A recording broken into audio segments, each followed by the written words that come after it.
years old, I flew from India to Dallas, Texas. This was my fresh off the boat look. I don't remember much from those early days in America, but I remember being lonely.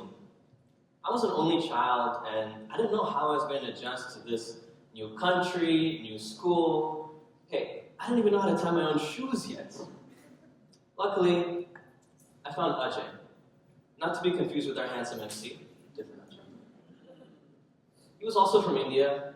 He was 4 years older than me, and he was also an only child. And actually, we became inseparable. Ajay taught me everything I needed to know about how to thrive as a nerdy kid in late 90s America. He taught me I had to watch Pokemon, play video games, roller skate, eat as much CC's pizza as humanly possible, rinse with soda, and repeat. Ajay and I grew up together in those days, just as we grew chubbier together from all that CC's pizza. We stayed close for several years, but when Ajay went off to college, things changed. He didn't seem to be his old self anymore. When I got to that same college myself, it got worse. Ajay accused my new friends of mistreating him in ways that I just knew were not true. I was mad at him for making these things up, for lying to me. I drove him out of my life. Our friendship frayed and eventually tore apart. And when I tried to put it back together in the future, I was wary of him. I didn't know then that Ajay was exhibiting symptoms of schizophrenia. He couldn't tell me, his best friend, about what he was dealing with. He couldn't tell his dad. He couldn't tell his mom. He suffered in silence for years. Ajay eventually passed away in the fall of 2015. And I can't help but feel that his life could have taken an entirely different path if it hadn't been for the stigma that silenced him and kept me ignorant. Unfortunately, my friend's story is far from an anomaly. It took a shock like that for me to have the compassion necessary, but in reality, all of us are already dealing with mental health in our own ways. Let me give you some statistics to paint a broader picture. Our government's Substance Abuse and Mental Health Services Administration, or SAMHSA, recently reported that 1 in 5 Americans currently suffers from some form of mental illness. Over the course of a lifetime, that's 1 in 2 that will experience mental illness, half of this nation. Moreover, worldwide, depression is the leading cause of disability, and nearly $200 billion of earnings are lost every year in America due to serious mental illness. And then there's this last deceptively simple number of 1, 2, 3. 123 is the average number of suicides that happens every day in America. I tell you these numbers because I want us to keep the reality in mind. That all of us could be dealing with mental health at any point, and it's time we looked at this from a place of compassion. You see, what we don't realize is that mental health, just like physical health, lies on a spectrum, from healthy to severely ill, which we all share. To make this more concrete, let me get a show of hands. Raise your hand for me, and keep it up, if you've been stressed at any point in the past month, whether it's an exam you're studying for, tough deliverable at work, or some kids over spring break that just won't shut up. Take a second to look around you at all the people who've also raised their hands. You've all just shared with each other an instance of being mentally unwell. I hope that feels good, to know that you're not alone in your mental health struggles, that we all share in this commonality. We should be able to realize this easier, but stigma blinds us to this fact. At the turn of the millennium, the US Surgeon General said that stigma was the biggest barrier to effective mental health care in the US. we have been effectively socialized to hold negative attitudes towards those with mental illness in a vicious cycle. First, we do not understand because we are unaware. Next, we fear what we do not understand. Next, we distance those who we fear. We reject them from our societies. In turn, this worsens the well-being of those with mental illness. They closet themselves and their symptoms because of stigma. In some cases, like my friend Ajay's, it even leads to early mortality. But it doesn't stop there, because we continue to be unaware. But the important thing is, this doesn't happen just on a personal level. The CDC recently reported that because of stigma, there's a lower prioritization and worse quality of care for mental health in medical settings. Research has shown time and again that stigma and embarrassment were the biggest reasons why those with mental illness do not stick to their medications or seek help for what they're going through. If we want to do something about this cycle, if we want to break out as a society, first thing for us to do is to be more aware. There's no other way. But then we want to move from a state of being aware to a state of care. And the thing about stigma is, the simple act of caring can solve the problem. How do we increase awareness and caring? 30 to 40 years ago, we would have met in churches, centers, temples to organize. We would have printed pamphlets and gone door to door. And that's still valid. But if we want to do something new, if we want to make a change, it's counterintuitive to only use old methods. We can achieve similar effects of door-to-door traveling within 100 neighborhoods with one well-placed online post.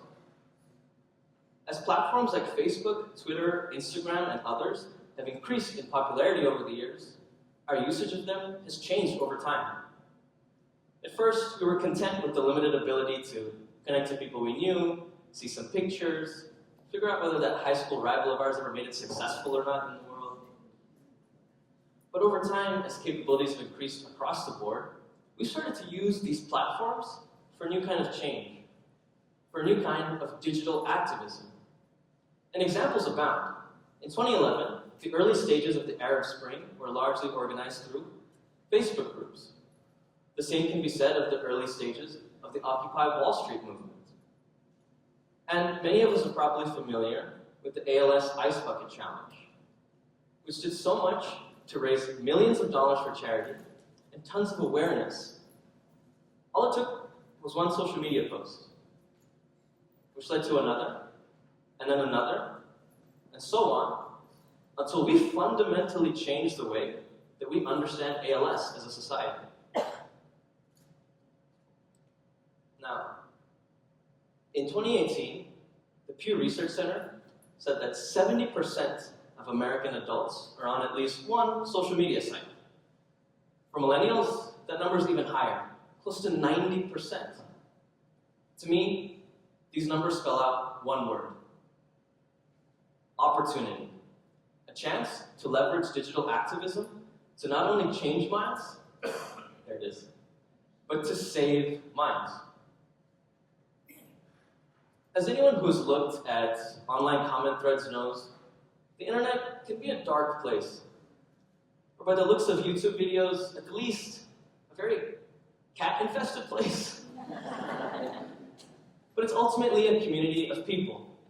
And I fundamentally believe that people are capable of profound mutual support and good. So what happens when you combine the capability for good with the capacity to rapidly spread information online?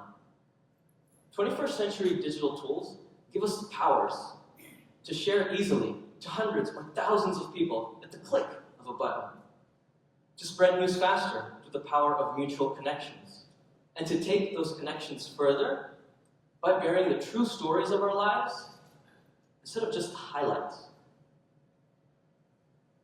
Now, if we want to use these 21st century powers to combat mental health stigma, what we need to do is tell new stories.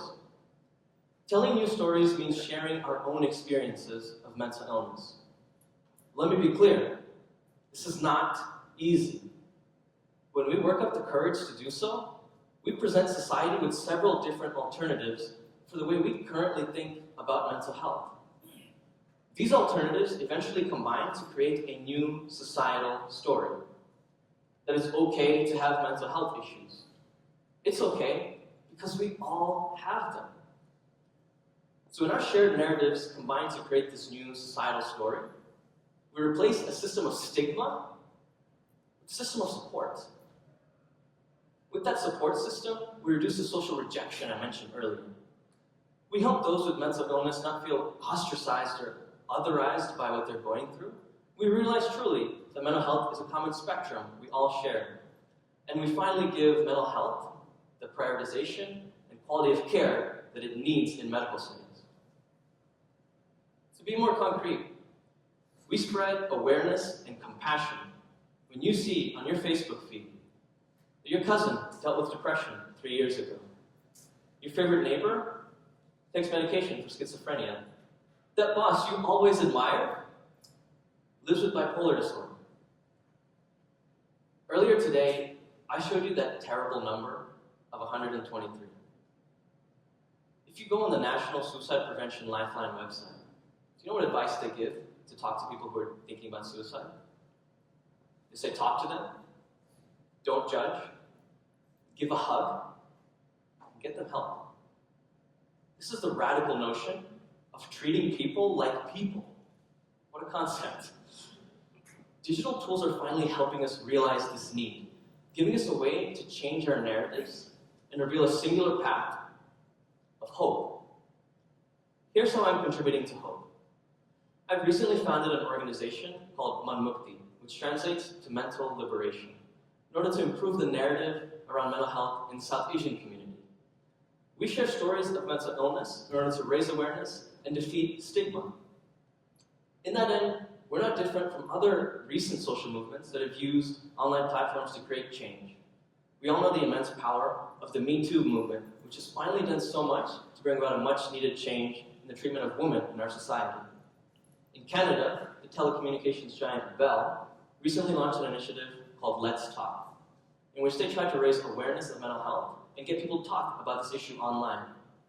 On January 31st of this year, with the hashtag Bell Let's Talk, there is 140 million online interactions about mental health and $7 million for resources and research. In fact, it was the top Twitter trend in the world on that day.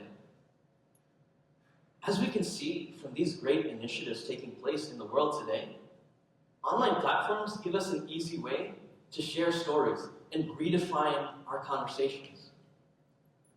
Let's capitalize on this hope. Let's treat people like people. Let's speak up about mental health. And when you're ready to share your true story to the world, let's click that share button. Because you might be helping save a life, like my friends.